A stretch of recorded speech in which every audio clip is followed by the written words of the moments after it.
world had disappeared. The only thing she could hear was the sound of the wind howling past her ears. A lone golden retriever let out an eerie bark, as if it was warning her that something terrible had happened. The girl anxiously rode up onto an overpass and looked down. She desperately hoped to spot another living person, but what she saw nearly drove her to a breakdown.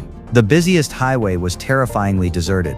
As far as she could see, there were no cars or pedestrians anywhere. She was instantly overwhelmed with confusion. It felt as though the entire world had abandoned her. The girl made her way to the busiest street in the city. She shouted for help at the top of her lungs, but the only response was the hollow echo of her own voice. Suddenly she remembered her brother, who had been hospitalized after a car accident. He might have been her last remaining hope, but when she rushed to the hospital, she found the hospital beds completely empty as well.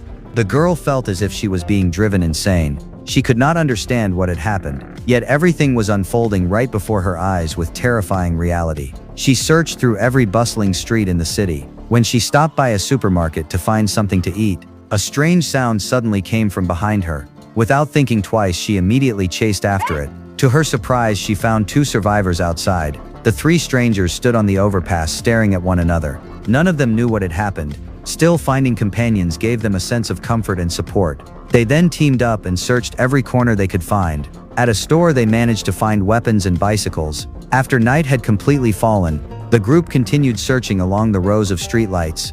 Eventually, they stopped in front of a tall building. They noticed a distress signal made from lights, which meant there were survivors here as well. However, when they stepped into the elevator, the lights inside the building suddenly dimmed. A male voice from the darkness ordered them to put down their weapons. The group had no choice but to obey. Fortunately, the figure emerging from the shadows was a human being. It turned out the entire building belonged to his family. The survivors then made their way to the rooftop. The entire city was brightly illuminated just as usual, but the bustling crowds were nowhere to be seen. Hundreds of thousands of people seemed to have vanished overnight. They picked out a sleek sports car from a parking garage. Then they drove through the city honking the horn in search of more survivors. But the empty city remained completely silent. Even their phones could not connect to any signal. That was until they drove past a tunnel. They spotted someone lying among the wreckage of a car crash. But after taking a closer look at the dying victim, they realized she had been wounded by an arrow. They quickly carried the injured woman into an ambulance. But the moment they stepped on the gas, they came under attack. Terrified, the girl slammed her foot onto the accelerator and sped clumsily toward the city center. Fortunately, their attacker did not catch up with them. But who exactly was attacking them? They brought the injured woman to a hotel.